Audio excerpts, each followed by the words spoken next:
அமெரிக்காவின் தி New York times நாளிதழ் இமயமலையில் அணு டிவைஸை CIA தொலைத்தது எப்படி என வெளியிட்டிருக்கும் ரிப்போர்ட் 60 ஆண்டுகளுக்கு முன்பாக நடந்த ரகசிய ஆபரேஷனை மீண்டும் பேச வைத்திருக்கிறது. 1965 பனிப்போர் உச்சத்தில் இருந்த காலகட்டம். சீனா அணுகுண்டை சோதித்தது. வழக்கம் போல சீனாவோட நடவடிக்கையை உளவு பார்க்க ஆரம்பித்தது அமெரிக்கா. அப்போது இந்தியாவோடு இணைந்து சீனாவின் செயல்களை மோப்பம் பிடிக்க திட்டமிட்ட அமெரிக்க உளவுத்துறை CIA அதற்கு செலக்ட் செய்த இடம் இமயமலை. இமயமலையில் அணு ஆயுத சோதனையை கண்டறிய கருவியை வைத்துவிட்டால் சீனாவின் செயல்களை கண்டுபிடித்து விடலாம் என பிளான் போட்டது CIA. பாகிஸ்தான், சீனா என 2 எதிரிகள் நெருங்கிய காலகட்டம் இந்தியாவுக்கும் சவாலாகவே பார்க்கப்பட்டது. சீனாவின் அணு ஆயுத சோதனை அச்சுறுத்தலாக பார்க்கப்பட்ட வேளையில் ரகசிய உளவு பார்க்கும் திட்டத்தில் இந்தியாவும் இணைந்தது.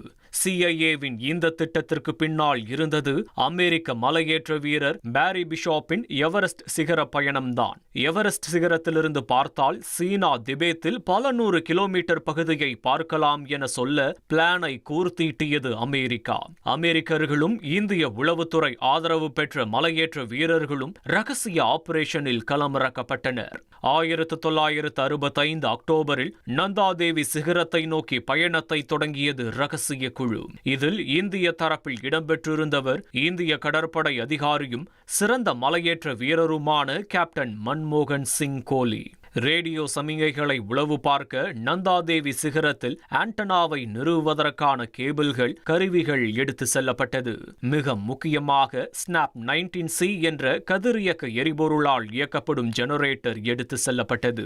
இயற்கை சீற்றம், கொடூரமான பசி என போராடி மலையேறியவர்கள் உச்சியை நோக்கி சென்றபோது வானிலை சீரற்றதாக மாறியது.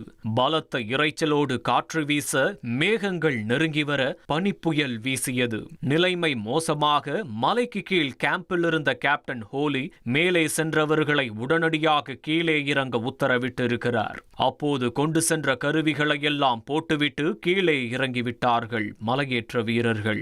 1966 ஆண்டு ஆபரேஷனை மீண்டும் தொடங்கிய போது அணுசக்தி ஜெனரேட்டர் உட்பட எந்த பொருளும் அவர்கள் விட்டு சென்ற இடத்தில் தென்படவில்லை. அவை பனிச்சரிவில் அடித்து செல்லப்பட்டிருக்கலாம் என நம்பப்படுகிறது. இப்போது அதுதான் மனித குலத்திற்கே ஆபத்தாக இருக்கிறது என நியூயார்க் டைம்ஸ் ரிப்போர்ட்டில் தெரிவிக்கப்பட்டிருக்கிறது.